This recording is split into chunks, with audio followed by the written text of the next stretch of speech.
According to the latest figures from the South African Depression and Anxiety Group, in some cases, children start drinking from as young as 11 years old. Now, the stats reveal 1 in 10 children under the age of 14 consume alcohol every day.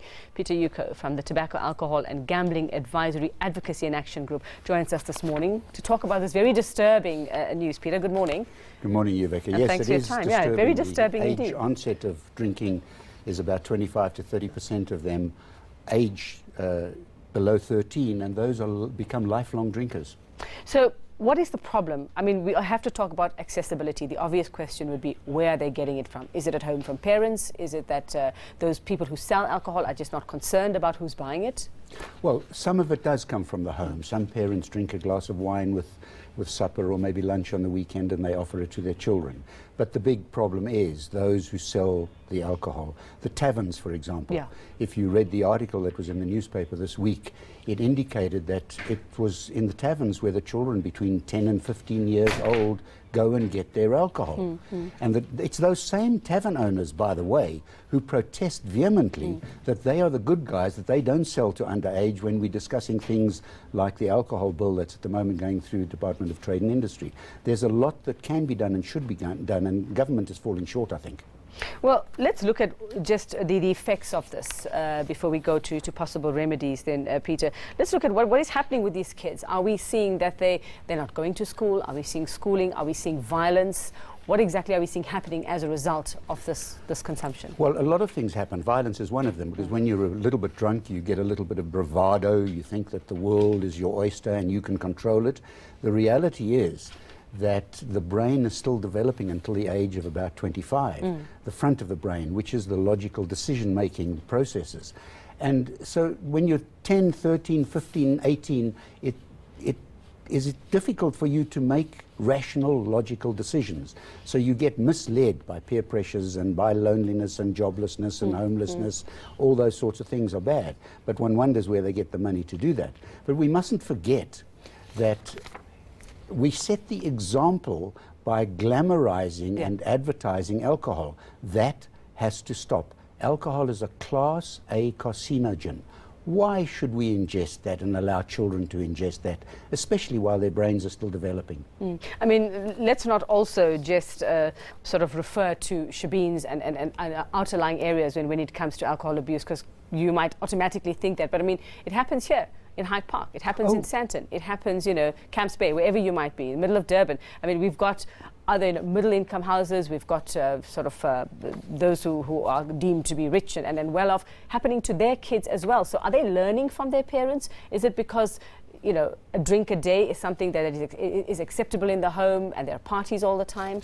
Unquestionably, it's widespread. It's across all groups in South Africa. It's across all income areas. It's all suburbs. It doesn't matter what you are. Children are taking those risks because they can't make the logical decisions. It's also examples. If you look at sport, there's a lot of alcohol related to sport. The alcohol industry doesn't sponsor sport because they think they like the sport or it's good. They sponsor that because it's targeting children. It's glamorizing their sporting heroes. And then they think that if they want to be like their sporting heroes, they should drink. So across the board, youth get into drinking too early, and it does affect their brains. But it's the glamorization that I spoke about, the advertising and promotion of alcohol through sporting and other venues. That affects the decisions that the kids make, and they start drinking. And you don't know how quickly they may or may not become addicted and how many of them become alcoholics. Tragically, the violence comes from that bravado. And there's a worse problem added to all of this.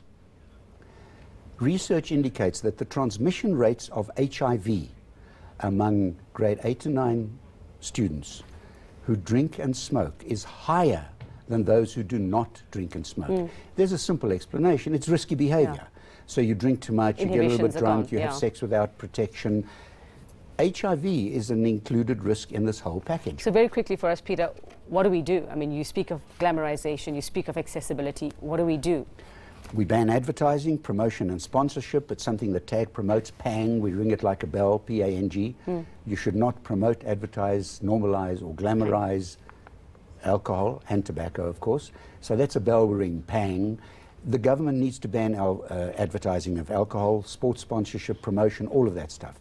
The government needs to put on health warning labels, as they are planning for tobacco. It needs to go on alcohol. There are high risks to alcohol consumption, and we need to tell the truth to the public about that.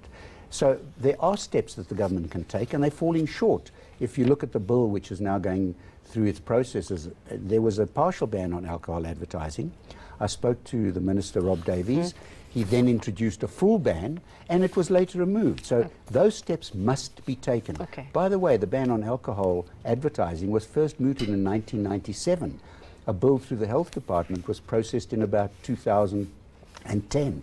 We must take those steps, and quickly. Yeah, and that's government, and there's a lot we do in our homes as well as adults, and supposedly responsible adults. Thank you very much, Peter Ucko from the Tobacco, Alcohol and Gambling Advisory, Advocacy and Action Group, talking about, well, children drinking when they're younger and more children partner. Very worrying indeed.